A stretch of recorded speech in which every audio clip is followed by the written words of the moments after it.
Drugs can cause illness and death, waste years of healthy life, and propagate violence, harm, and exploitation. Those who are affected by drug use disorders are not the perpetrators of these problems. They are the victims.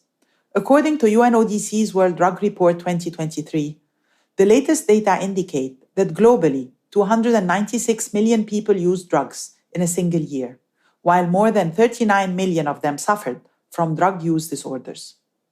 On this International Day Against Drug Abuse and Illicit Trafficking, we are calling for drug responses that are rooted in empathy, built on science, and focused on people. People who suffer from drug use disorders but are blamed and stigmatized instead of receiving treatment and care. People who inject drugs and are far more likely to be living with HIV but face stigma, discrimination, and barriers to treatment. People who are imprisoned for minor drug offenses rather than being given a pathway to recovery and rehabilitation. People who are punished for resorting to illicit cultivation of drugs out of desperation instead of being offered alternatives for a sustainable livelihood. People who continue to suffer pain because of unequal availability of important medicines containing controlled substances. And people who are denied their rights, dignity, and opportunities in life because they use or have used drugs.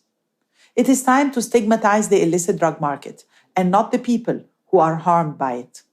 We need humane responses that discard outdated attitudes and focus on the health and well-being of people and communities affected by drugs.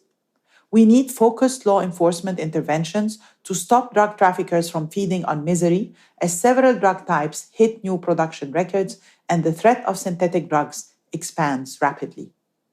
And we need to invest heavily in prevention, awareness raising, early interventions and services to build the resilience of our communities. Today, let us stand together against the world drug problem and put people first.